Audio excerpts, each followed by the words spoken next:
Magandang araw po sa mga masugid kong tagapakinig. Welcome to Roxy's Pinoy Stories. Kuya, mali ito. Mahina niyang sabi at iniwas ang tingin sa akin. Alam ko, Emma. Pero hindi mo pwedeng sabihin sa akin na hindi mo nararamdaman yung nararamdaman ko. Malakas siyang napabuntong hininga. Paano ang kapatid mo? Ano na lang sasabihin niya? Ang mararamdaman niya? Hindi ko alam. Tumingin siya sa akin. Mata sa mata. Itigil na natin to. Napakunot ang noo ko. Iyan ba talaga ang gusto mo, Emma? Napaiwas siya ng tingin. Hinawakan ko ang kanyang pisngi at iniharap ang kanyang mukha sa akin. Bago pa man siya makapagsalita, ay inilapat ko na ang aking labi sa kanya. At tama ako. Hindi niya ako tinulak. Hindi niya ako pinigilan. Tinugunan niya ang mga halik ko. Huwag mong sabihin sa akin na itigil ito kung hindi mo kayang huwag tugunan ang mga halik ko. Sabi ko malapit sa kanyang tenga at muling inangkin ang kanyang mga labi. Kailanman ay hindi ko pinangarap na maging dahilan ng pagkasira ng isang relasyon. Ni minsan ay hindi tumawid sa isip ko ang angkinin ng isang bagay na may nagmamay-ari na. Sabi ko nga dati sa sarili ko, bakit dun pa ako sa may nakahuli na kung marami pa namang isda sa dagat? Ngunit hindi mo pala talaga masusubok ang panahon. Hindi mo lang namamalayan, nagiging ikaw na ang pinakamumuhian mo. Magandang araw po sa iyo, Miss Roxy, at sa iyong mga tagapakinig. Salamat po sa walang sawa ninyong pagsuporta sa channel na to. Isang pagbati po pala sa mga nakikinig na taga Pampanga. Kumusta po kayo riyan? Hayaan niyo po akong ibahagi sa inyo ang isang kabanata ng aking buhay na hanggang ngayon ay hirap pa rin akong iwan. Isang kabanata na nagsimula sa kabutihang loob na nauwi sa matinding pagkakasala. Itago niyo na lamang po ako sa pangalang Vincent. 32 years old, isa po akong sales agent. Mag-isang nakatira sa apartment na inuupahan at isang single.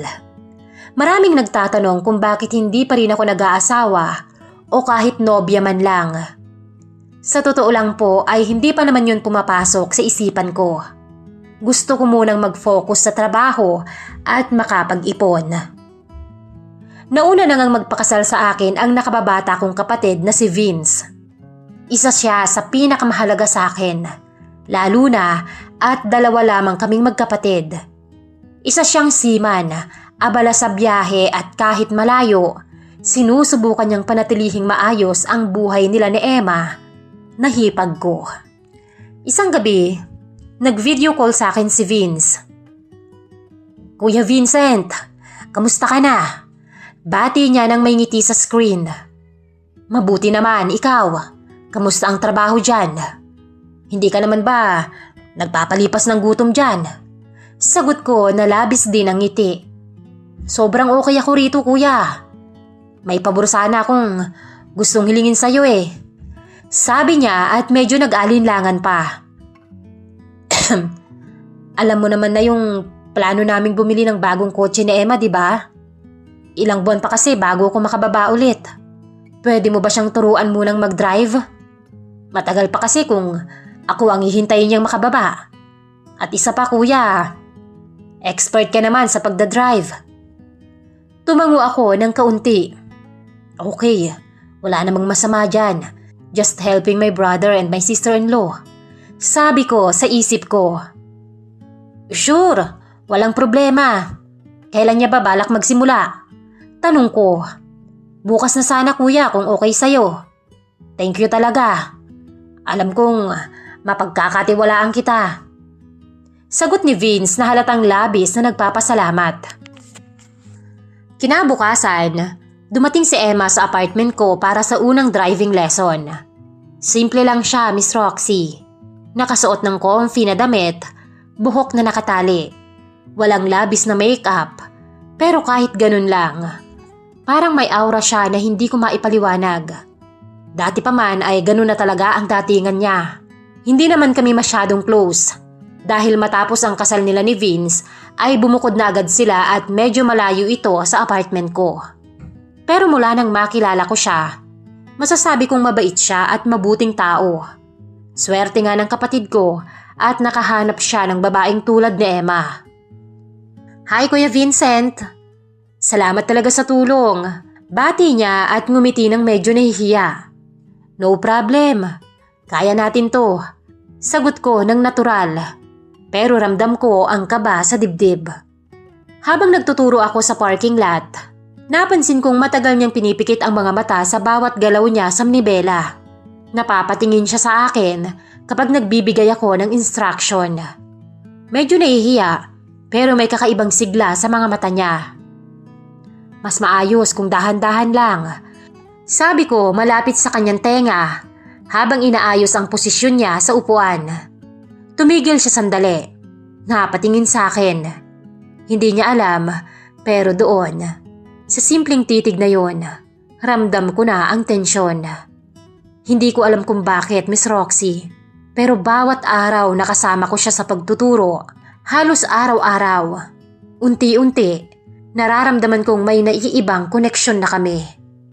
May mga sandali na nagtatama ang mga daliri namin sa simpleng pag-abot sa gear shift. May mga sandali na nahahawakan ko ang kanyang balikat habang tinutulungan siya sa parking. Hindi kami nagbabalak. Hindi namin sinasadya pero ramdam namin ang init ng bawat aksidenteng galaw. Pagkatapos ng lesson, nagkatinginan kami sa sasakyan bago siya umalis. Ang ngiti niya, kahit simpleng thank you, parang may itinatago. At sa loob ko, alam kong hindi iyon simpleng pasasalamat lang. No ka ba, Vincent? Hindi mo dapat maramdaman to. Sabi ko sa sarili ko. Pero alam kong bukas, uulitin na naman. At hindi na to magiging ganoon lang. Lumipas pa ang ilang araw. Halos araw-araw kaming magkasama ni Emma sa parking lot o kaya naman ay sa kalsada.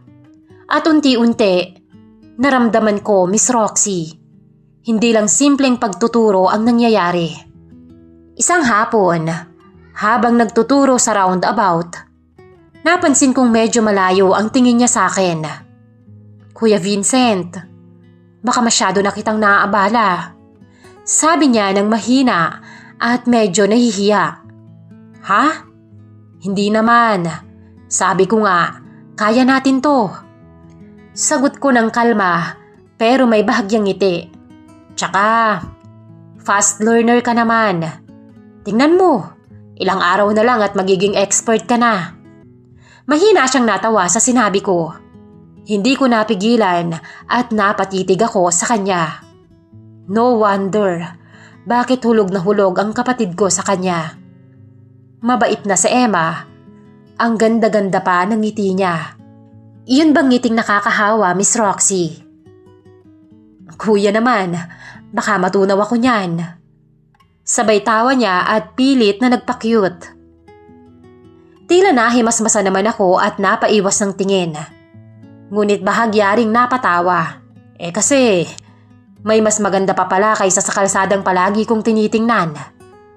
Kita ko ang pagkabigla niya sa sinabi ko dahil humigpit ang hawak niya sa manibela.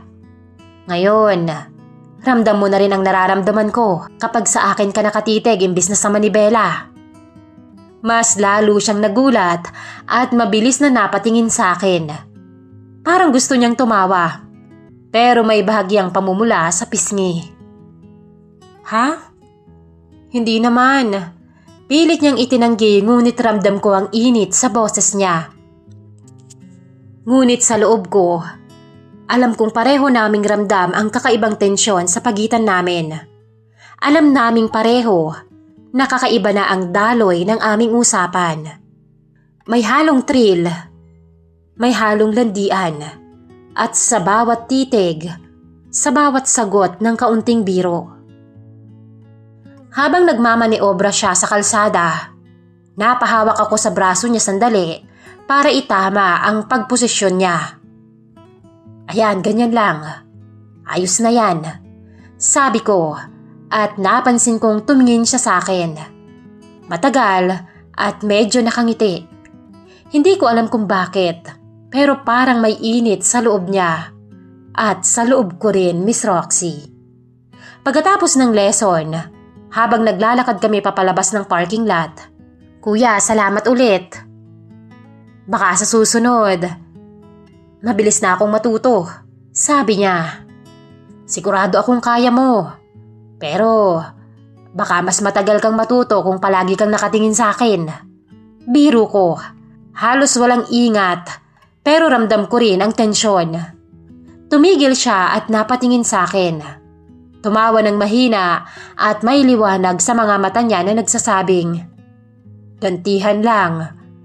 Ikaw din naman ah. Kung makatitig, parang iba na ang gustong imaneho." Libo-libong bultahe ang bumalatay sa buo kong katawan sa kanyang sinabi. Alam kong isa lang yon sa mga biro niya. At dapat ay biro lang talaga yun at hindi dapat ako maapektuhan. Ngunit bakit parang gusto kong totohanin ang mga sinabi niya, Miss Roxy? Isang hapon, nag-practice kami sa mas tahimik na lugar. Walang tao sa paligid at mga sasakyan na dumadaan. Tanging tunog lang ng makina at ang mga hininga namin. "Kuya, bakit parang mali-mali pa rin ako?" sabi ni Emma at halatang kinakabahan. Napangiti ako. "Okay lang yan. Kaya mo yan basta dahan-dahan lang." Habang inaayos ko ang posisyon niya sa upuan at hawak ang kanyang braso sandali, hindi ko sinasadya ay napalipit ang aming mga mukha. Nagulat ako at ramdam ko ang init mula sa kanya. Hindi namin namalayan. Aksidenteng nagdikit ang aming mga labi. Ramdam ko ang tensyon ng mga sandaling yon. Hindi siya umalis at hindi rin ako. Napahinga kami sandali at parehong nagulat. Parehong natulala. "Kuya, pasensya na. Hindi ko sinasadya." Bulong niya at nanginginig pa ang boses. Okay lang. Hindi naman." Sagot ko at hindi na matapos-tapos ang sasabihin. Kahit pilit ako nagkukunwaring kalmado, ramdam ko ang sariling tibok ng dibdib ko. Pagkatapos ay medyo humarap siya sa manibela. Pilit bumalik sa focus. Ako rin ay tumingin sa dashboard. Pero alam kong pareho naming alam ang nangyari. Hindi ito simpleng aksidente. Ang pagtingin, ang tibok ng dibdib. Lahat ng yon ay nagsabi na may nagsimula na sa pagitan namin. Paglabas namin sa practice area, pareho kaming tahimik. Parehong nagtatakip ng nararamdaman. Ngunit sa loob ko, alam kong hindi na kami makakalimot sa sandaling yon. Hindi namin kailangan ng salita. Ang init ng aksidenteng halik, kahit saglit lang, ay sapat na para malaman namin na ang tukso ay unti-unti nang nagiging mas malakas. Kinagabihan noon ay hirap akong makatulog. Paulit-ulit na bumabalik sa isip ko ang aksidenteng pagdikit ng aming mga labi. "Ano ba, Vincent? Asawa yun ng kapatid mo."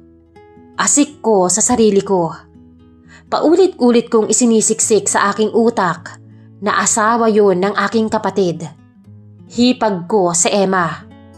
At kahit pagbali-balik ta rin ang mundo, hindi ko dapat pinapantasya ang hipag ko.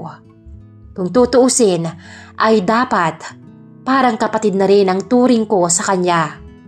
Ngunit kahit anong siksik ko sa utak ko ng mga katotohanan yun, hindi pa rin maalis sa isip ko kung gaano kalambot ang mga labi niya at kung gaano ko kagusto na muling maramdaman yun, Miss Roxy. "Kuya, parang mas mabilis na akong matuto ngayon." Tuwang-tuwa siya habang umiikot sa parking lot. "Dahil mas attentive ka sa mga itinuturo ko." Sagot ko naman at pilit inalis ang awkwardness sa pagitan namin. Habang nagtuturo ako, may mga sandali na ang mga daliri namin ay bahagyang nagdidikit sa simpleng pag-aayos ng upuan o gear shift. Hindi namin sinasadya. Hindi namin pinapansin. Pero ang nararamdaman ko, alam kong hindi ko na kayang itago. Pagkatapos ng practice, nagpasya siyang magpahinga sandali sa loob ng kotse bago umuwi. Tahimik lang kami at parehong nakaupo sa harap. May hangin na nagmumula sa bukas na bintana. Tunog ng makina at malapit ang init ng bawat isa. Maraming salamat, kuya. Tumango ako ng pilit. Walang anuman. Tingnan mo nga, malapit ka nang matuto. Baka nga sa susunod, hindi na lang sasakyan ang imaneho mo. Napatingin siya sa akin. Nagtama ang mga mata namin. At sa hindi malamang dahilan, ay tila parehong apoy ang makikita sa mga mata namin, Miss Roxy.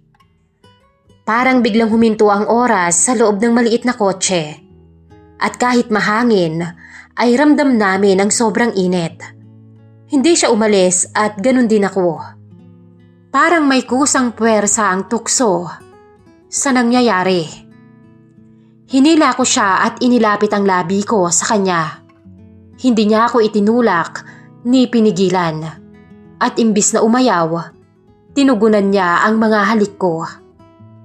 Vincent, hindi to dapat. Bulong niya na nanginginig ang boses. Halatang kinokontrol ang sarili. Ngunit ramdam ko rin sa sarili ko na pareho naming gusto yon. Kahit mali pa, Miss Roxy. Hindi na yun aksidente. Ang tibok ng puso at ang panandali ang halik ay nagpasimula sa isang bagay na mas matindi kaysa sa simpleng pagtuturo. At kahit anong sabi namin na mali, hindi pa rin namin maikakailang gusto namin. Namumungay ang kanyang mga mata at tila humihiling ng higit pa. Kaya paano ako iiwas? Paano ko tuluyang maisisiksik sa utak ko na hipag ko siya? Kung siya mismo, pareho rin ang ninanais. Kung siya mismo ay handa ring piliin ang mali. Mabilis kong isinarado ang mga bintana. At mula sa passenger seat ay mabilis siyang naupo paharap sa akin. Ang mga kamay ko ay abala sa kanyang katawan. Habang ang kanyang mga kamay naman ay mahigpit na nakasabunot sa aking buhok. Hanggang sa pareho naming marating ang ninanais ng aming mga katawan. Malamig ang loob ng sasakyan, ngunit pareho kaming pawisan at kinakapos ng hininga. Pagkatapos ay pareho kaming tahimik, parehong walang balak magsalita. Ngunit sa loob ko, alam kong hindi na namin kayang baliwalain ang tukso na nagsimula na sa simpleng lessons, sa simpleng practice, at sa simpleng paghawak ng kamay at ngiti. May nangyari ng higit pa roon. May nangyari ng hindi dapat. Hindi namin napigilan. O mas tamang sabihing, hindi namin pinigilan, Miss Roxy. Kakayanin pa kaya naming matigil ang pagnanasang yun? O mas lalo lamang kaming malulunod sa agos ng tukso? Ilang araw matapos ang pangyayaring yun, hindi na lamang simpleng practice ang nagaganap sa pagitan namin ni Emma. Kahit alam kong marunong na siya, ay nagtatagpo pa rin kami. Para kunwari ay may driving lesson. Lingid sa kaalaman ng kapatid ko na ang isa't isa na pala ang minamaneho namin ni Emma. Kuya, medyo pagod na ako. Wika niya minsan pagkatapos naming mag-practice. Tumango ako at pilit na nakangiti. Okay lang, magpahinga na muna tayo bago kita ihatid pa uwi. Pero alam kong hindi lang pagod ang dahilan kung bakit hindi siya umalis agad. Habang nakaupo siya, nagulat ako nang dahan-dahan siyang lumapit sa tabi ko. Alam ko, kuya, mali ito. Sobrang mali. Pero bakit hindi ko kayang tigilan? Bakit hinahanap-hanap pa rin kita? Ang mga haplos mo, ang mga labi mo. Bulong niya, pero ramdam ko ang kanyang pagkasabik. Hinila niya ang kwelyo ng polo ko at mabilis na idinikit ang kanyang mga labi sa akin. Hindi ko na rin napigilan ang sarili ko at tinugon ito ng kaparehong intensidad. Hindi ko na alam kung paano kami nalipat sa backseat. Napunong muli ang loob ng sasakyan ng mga impit na daing at mabibigat na paghinga. Kahit nang matuto na siya ng tuluyan, patago pa rin kaming nagkikita. Minsan, pagka-uwi ko ng apartment ay naroon na siya at naghihintay sa akin. Minsan naman ay ako ang palihim na pumupunta sa kanilang bahay ng aking kapatid. Oo, may guilt. May sumisigaw na konsensya. Ngunit kahit anong lakas ng sigaw nito, hindi kayang tabunan ng init sa tuwing nagkakalapit kami. Mas lalo lamang kaming naging sabik. Ilang buwan kaming naging ganun ni Emma. Palihim na pagtatagpo, pagtugon sa tawag ng tukso. Hindi man lang nagduda ang kapatid ko. Hanggang sa dumating ang hangganan ng lahat. Kuya, maligayang sambit ng kapatid ko at mahigpit akong niyakap. Mas lalo ka atang pumogi. Napatawa ako. Loko ka talaga. Mabuti naman at nakauwi ka na. Masaya ako sa kanyang pag-uwi. Ngunit hindi ko rin maitatanggi ang kakaibang lungkot. Salamat talaga sa pagtuturo kay Emma. Ngayon, mas magaling na sa akin mag-drive. Tumatawa niyang sabi. Ngumiti ako ng pilit. Walang anuman. Fast learner din niyang asawa mo eh. Speaking of, hindi mo siya kasamang dumalaw ngayon. Tanong ko ng formal. Busy daw eh. Sa susunod na lang daw siya sasama. Napatango ako. Ngunit alam ko kung bakit hindi siya sumama. Alam ko kung bakit siya nagdahilan. Maaaring ito na ang aming hangganan. Mula nang makababa ng barko si Vince, ay hindi ko na muling nakita si Emma maging ang kanyang anino. Sa tuwing pumupunta si Vince sa aking apartment ay nagdadahilan siya. Alam ko, sinasadya niyang umiwas. Hindi rin ako makapag-message sa kanya sa takot na baka ay si Vince ang makabasa. Bigla ay parang sinadya niyang mawala sa buhay ko na parang bula. Una pa lang ay dapat ito na ang aking inaasahan. Panandali ang saya. Siguro ay ganun lang talaga ang mayroon sa amin. Wala nang higit pa ron. Nakahanap lang siya ng kakaibang thrill at excitement. At ako, nakaramdam lang ng isang bagay na kailanman ay hindi ko naranasan. Walang pagmamahal, tanging tawag lang ng katawan. Hindi ko alam kung muli pa ba kaming magkakaharap. Kung pareho pa rin ba ang aming mararamdaman kapag mabigyan ng pagkakataon at muli kaming magkalapit. Hindi ko alam, Miss Roxy.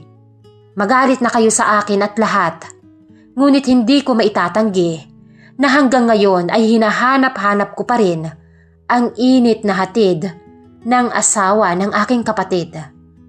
Sino ba namang mag-aakala na ang simpleng driving lesson ay mauuwi pala sa isang pagkakasala namin ng aking hipag? At ang pagkakasalang yon, Miss Roxy, ay isang masarap na pagkakasala. At handa akong bayaran anuman ang kapalit ng kasalanang yon. Hanggang dito na lamang po at maraming salamat sa inyong pakikinig. Lubos na gumagalang, Vincent.